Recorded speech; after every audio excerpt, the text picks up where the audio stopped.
Hello guys, welcome to all of you. और आज के इस वीडियो में मैं आपको बताऊंगा कि विश्व में जनसंख्या वृद्धि की प्रकृति के बारे में पूरा डिटेल में बताएंगे। ठीक है, यानी कि विश्व में जनसंख्या वृद्धि की प्रकृति की विवेचना कीजिए, यानी कि illustrate the trend of growth of population in the world. जिसमें हम सबसे पहले जो है बात करेंगे जनसंख्या वृद्धि के बारे में, जो कि अलग अलग काल के बारे में, जिसमें प्रागैतिहासिक काल में, उसके बाद प्राचीन एवं मध्य ऐतिहासिक काल में, उसके बाद जो है आधुनिक काल में। तो इस तरह से जो है हम अलग अलग काल में बांट करके जनसंख्या का वृद्धि जो है विश्व में जो है कैसे कैसे हुआ इसके बारे में बताएंगे। ठीक है, तो जनसंख्या वृद्धि तो ऐसे भी हम लोग जानते हैं कि अलग अलग कारकों पे निर्भर करता है। जहाँ की भौगोलिक स्थिति, जलवायु वगैरह अच्छा होगा, खाद्यान्न की आपूर्ति होगी, आर्थिक स्थिति अच्छी होगी, तकनीक सुविधा वगैरह का विकास होगा, वहाँ पे जनसंख्या का वृद्धि अच्छा होगा, जनसंख्या वृद्धि जो है अधिक होगा। तो लेकिन यही जहाँ पे कम होगा ये सब, तो वहाँ जनसंख्या वृद्धि कम होगा। तो इसको अलग अलग काल में बांट करके हम लोग जो है अच्छे से समझ सकते हैं कि जनसंख्या का वृद्धि कैसे कैसे किस काल में कैसे कैसे हुआ। ठीक है, तो सबसे पहले हम लोग बात करने जा रहे हैं प्रागैतिहासिक काल की। तो प्रागैतिहासिक काल का जो है ये इसको हम लोग अज्ञात काल से 600 ईस्वी पूर्व तक मानते हैं। ठीक है, इस काल में जो है जनसंख्या वृद्धि का क्या कारण था, ये सब सारा चीज बताएंगे। ठीक है, तो अगर हम प्रागैतिहासिक काल की बात करें तो विश्व में मानव का जो उद्भव हुआ वो कब हुआ, कहाँ हुआ, ये जो है आज तक जो है अज्ञात है, मतलब हम लोग उतना नहीं जानते हैं। ठीक है, लेकिन जो बहुत सारे जो विद्वान हैं उनका ये मतलब स्वीकार करते हैं कि मानव अपने जो विविध विविध जो आदिम आदिम जो रूप है, यानी कि जो आदमी का अलग अलग रूप था, ये कपी मानव, जावा मानव, पेकिंग मानव या हाइडेलबर्ग मानव, अटलांटिक मानव या निडरथल मानव या क्रॉगमेन मानव, तो ये सब जो अलग अलग मानव का जो रूप अलग अलग आदिम टाइम में हुआ है, तो उससे में जो है बहुत सारा टाइम गुजर गया है। तो टाइम गुजरते हुए जो है वो लगभग 10 लाख वर्ष जो है हो चुका है। ठीक है, वर्तमान समय में जो है 10 लाख जो है अभी इसका आदिम जो है मतलब मानव हो गया था। तो संभावना व्यक्ति की गई है कि संभावना ये व्यक्त किया गया है कि 10 लाख वर्ष पूर्व जो है वो मानव की जनसंख्या लगभग 1000 से भी कम रही है। और यही जो है पाषाण युग का काल था, यानी कि पाषाण युग का काल मतलब पाषाण मतलब पत्थर, जिस समय पत्थर वगैरह का काल था, औजार वगैरह बनाते थे पत्थर से, तो उस समय जो है लगभग 1000 जनसंख्या थी। ठीक है, मानव की। लेकिन ईसा से पूर्व अगर हम 10,000 वर्ष पूर्व की बात करें, यानी कि हिम युग की बात करें, तो हिम युग की समाप्ति के काल में जो है ये जनसंख्या बढ़ करके 10 लाख हो गया। मतलब पहले कितना था, तो पहले पाषाण युग में बस 1000 जनसंख्या था, लेकिन यही जो है हिम युग में जो है हिम युग जब समाप्त हुआ तो उस समय 10 लाख हो गया। अगर हम 8000 ईस्वी पूर्व की बात करें तो ये 50 लाख हो गया, और यही 5000 ईस्वी पूर्व जो है 200 लाख हो गया। 4000 ईस्वी पूर्व की बात करें तो 8.5 करोड़ हो गया। 2500 ईस्वी पूर्व की बात करें तो 10 करोड़ हो गया। अगर हम ईसा काल तक अगर हम बात करें तो 25 करोड़ हो गया। मतलब ईसा मसीह का जो जन्म हुआ था तब तक जो है 25 करोड़ जो है जनसंख्या हो गया था।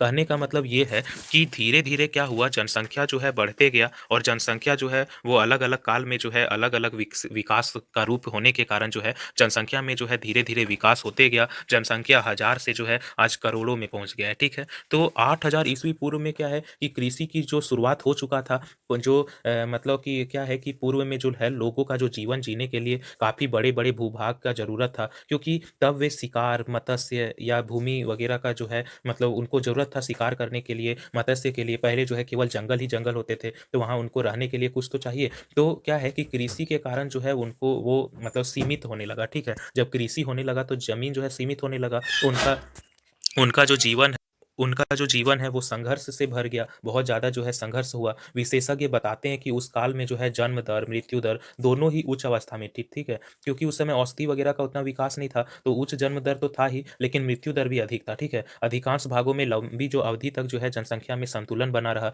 ऐसा प्रतीत होता है कि उच्च मृत्यु दर के कारण जो है मानव उच्च जन्म दर के लिए जो है प्रवर्तित हुआ होगा। ठीक है, निश्चय यह है कि अपनी इच्छा या चुनाव नहीं रहा होगा, किंतु यह प्राकृतिक रूप से जो है स्वभाव बन गया होगा। अतः 10 लाख वर्ष ईसा पूर्व के बीच जो है अधिक जन्म और अधिक मृत्यु दर रहा होगा, जिसके कारण क्या होगा, वृद्धि जो है दर काफी निम्न थी। और यह मात्र जो है वो कितना था, तो 0.000093%। ठीक है, यानी कि गणना करने के लिए ये सब पहले जो है इसी प्रकार से गणना किया जाता था। तो इस काल में जो है जनसंख्या 1 लाख वर्ष में जो है वो दो गुना होकर जो है रह गया। ठीक है, अगर हम 8000 ईस्वी पूर्व बात करें तो कृषि का जब शुरुआत हुआ था तो उसके कारण क्या हुआ, मानव को जो है इस प्रकार से क्या हुआ कि 8000 वर्ष पूर्व जो है, वो जब कृषि का शुरुआत हुआ, तो उसके कारण क्या हुआ, मानव को जो है पोषक तत्व जो है उचित उचित अवस्था में मिलने लगा। जिसके कारण क्या हुआ, जन्म दर में तो वृद्धि हुआ और क्या हुआ कि 50 लाख की जनसंख्या जो है 8000 वर्षों में 25 करोड़ हो गई और इसलिए 8000 ईस्वी पूर्व से जो है ईसा यानी कि एनो डोमिनी तक का जो है वृद्धि दर जो है 0.05% जो है वार्षिक प्राप्त होती थी। तो अगर हम बात करें कि जो है प्रागैतिहासिक काल में जो जनसंख्या का वृद्धि हुआ उसका क्या कारण था? तो पहला तो कृषि का विकास हो गया 8000 से 10,000 ईस्वी पूर्व के बीच में। उसके बाद क्या हुआ कि 4000 ईस्वी पूर्व तक जो है विश्व के कई भागों में मानव सभ्यता का भी विकास हो चुका था। तीसरा कारण क्या था कि नगरीय विकास भी इसी काल में हुआ था। चौथा क्या था कि 2500 से 1500 ईस्वी पूर्व तक जो है सिंधु घाटी सभ्यता का विकास हुआ या और इसके बाद क्या हुआ, भारतीय संस्कृति का उत्कर्ष काल हुआ। फिर कई बार जो है इसके बाद जो है ऐतिहासिक काल का भी आरंभ हो गया। महात्मा बुद्ध, महात्मा महावीर, महात्मा ईसा मसीह, ये सब जो है इनका जन्म हुआ और इसके बाद जो है अब आता है प्राचीन काल एवं मध्य ऐतिहासिक काल। प्राचीन काल और मध्य ऐतिहासिक काल की बात करें तो ये 600 ईस्वी पूर्व से 1650 ईस्वी तक चला, ठीक है। तो इस काल के आरंभ में जो है विकास की जनसंख्या 25 करोड़ थी, जो कि 1650 वर्षों में जो है 1650 ईस्वी तक अगर हम बात करें तो ये जनसंख्या जो है वो दोगुनी हो गई और 54 करोड़ हो गया। पहले 25 करोड़ था, लगभग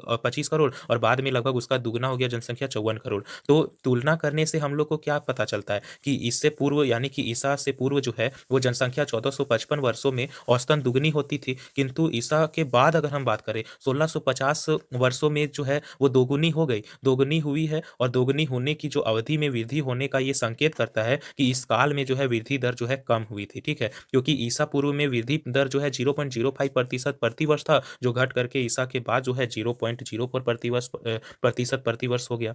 अब क्या हुआ कि अगर हम बात करें इस समय विश्व में जो राजनीतिक शक्ति तथा नगरीय संस्कृति के 3 मुख्य केंद्र थे, ठीक है। इसके जो है 3 मुख्य केंद्र थे।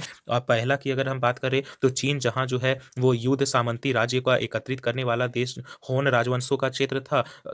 तो वहीं जो है अगर हॉर्न की जनसंख्या जो है 577 लाख थी। इसमें Manchuria, Korea, Mongolia, Turkistan, Vietnam Vietnam सभी देश जो है शामिल थे। संपूर्ण जो चीन की जो आबादी थी इस समय डूरंड के अनुसार 740 लाख थी। और अगर हम दूसरा बात करें, दूसरा मुख्य केंद्र, तो दूसरा केंद्र था भारत, जहाँ की जनसंख्या 200 ईस्वी पूर्व में जो है वो 1.4 करोड़ हो गया था, जो बढ़ करके 1600 ईस्वी में जो है मूरलैंड के अनुसार 10 करोड़ हो गया, ठीक है। और तीसरा केंद्र अगर हम बात करें तो वो रोमन साम्राज्य के अधीन क्षेत्र को माना जाता है। रसेल के अनुसार इस क्षेत्र में जो है इस काल में 540 लाख जनसंख्या थी। स्पेंगलर के अनुसार 2500 लाख जनसंख्या थी। और इसके अतिरिक्त अगर हम बात करें तो दक्षिण पश्चिम एशिया में एवं मध्य एशिया में भी जनसंख्या संकेंद्रण होता रहा था, ठीक है। तो अब इसके बाद हम लोग बात करने जा रहे हैं आधुनिक काल के बारे में, ठीक है। तो आधुनिक काल के बारे में मतलब कि 1650 ईस्वी के बाद तो क्या था कि 17वीं जो सदी है इसके मध्य में यानी कि 1650 ईस्वी के बाद इस काल से क्या है कि आधुनिक काल की शुरुआत हो गई, ठीक है, ये माना जाता है। तो इस काल की प्रमुख स्थिति क्या थी कि इस समय जो है तीव्र जनसंख्या वृद्धि हुई। ईसा काल की जो है 25 करोड़ जनसंख्या को दो गुनी होने में जो है 1650 वर्ष लग गया।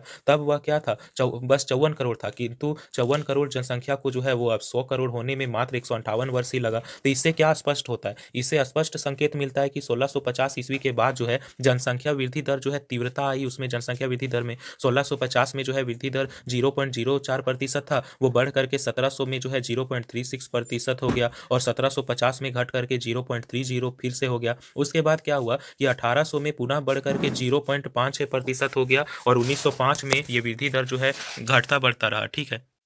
तो अगर हम आधुनिक काल की बात करें तो आधुनिक काल में जो है जनसंख्या वृद्धि के कारण जो है वो इस काल में जो है वो यूरोपीय खोज एवं उपनिवेशवाद का विस्तार हुआ और साथ में क्या है कि औद्योगिक क्रांति का भी शुरुआत हो गया 1750 से, ठीक है। 1900 ईस्वी में वृद्धि दर जो है 1% था, तो वही 1920 में ये घट करके 0.4% हो गया। जनसंख्या वृद्धि दर के घटने के और बढ़ने के क्रम में जो है 1650 से शुरू होकर 1920 तक चलता रहा, किंतु 1920 से वृद्धि दर में जो है लगातार वृद्धि ही दर्ज की गई, ठीक है। तो इस प्रकार से क्या हुआ कि अलग अलग काल जैसे जैसे बीतता गया, जैसे पहले प्रागैतिहासिक काल था, फिर माध्यमिक काल आया, उसके बाद आधुनिक काल आया, इसमें क्या हुआ जनसंख्या जो है धीरे धीरे बढ़ते गया। तो उपयुक्त जो जनसंख्या की जो तीव्र वृद्धि हुई 1650 से 1975 तक एवं सामान्य वृद्धि जो है वो कब हुआ, तो 1975 से 2011 तक, ठीक है। 1650 से 1975 में बहुत ज्यादा जनसंख्या बढ़ा, लेकिन 1975 से 2011 तक जो है सामान्य वृद्धि हुआ। तो इसके लिए विश्व में क्या हुआ, जन्म एवं मृत्यु दर में जो है अंतर कह सकते हैं, किंतु जन्म और मृत्यु दर को जो है प्रभावित करने वाले कारक भी अलग अलग है, जैसे वैज्ञानिक प्रौद्योगिक उन्नति, ये सब क्या है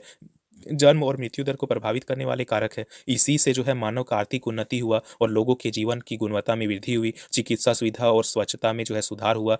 ये सब जो है जनसंख्या वृद्धि का जो है कारक बना। महामारी या अन्य जो संक्रामक बीमारी है, इसके टीके लगने शुरू हो गए, जिसके कारण क्या हुआ, मृत्यु दर में भी कमी हुई। तो इससे क्या पता चलता है कि जब औद्योगिक क्रांति 1750 के बाद प्रारंभ हुआ, तो उससे जो है उस समय जो है विश्व जनसंख्या वृद्धि दर जो है 0.30% था और बाद में 1930 तक जो है 1% हो गया, 1960 तक 2.1% हो गया। तो ये जो तीव्र वृद्धि से संपूर्ण विश्व की जो चिंता हुई, जिससे अनेक विकसित देशों ने जो है इस विषय पर ध्यान दिया। विकासशील देशों में अनेक प्रयास के बाद तीव्रता जो है वो कुछ कम देखी गई, क्योंकि जनसंख्या बहुत ज़्यादा बढ़ जाएगा तो क्या होगा कि वहाँ पे जो है विकास जो है वो धीरे-धीरे विकास तो बढ़ता है, लेकिन साथ में क्या होता है कि जो जल आपूर्ति की मात्रा है वो कमी आती है या खाने-पीने का जो सामान है वो घटते जाता है, प्राकृतिक संसाधन घटता है। तो इससे क्या है कि जनसंख्या को बहुत सारी दिक्कतों का सामना करना पड़ता है। तो इस प्रकार से हम विश्व का जनसंख्या की वृद्धि को हम लोग प्रागैतिहासिक काल, माध्यमिक काल और आधुनिक काल में बाँटें और उनका जनसंख्या में वृद्धि कैसे-कैसे हुआ इसके बारे में बताएँ। तो अगर वीडियो अच्छा लगा हो तो वीडियो को लाइक करें, कमेंट करें और चैनल को सब्सक्राइब कर लें। Thank you.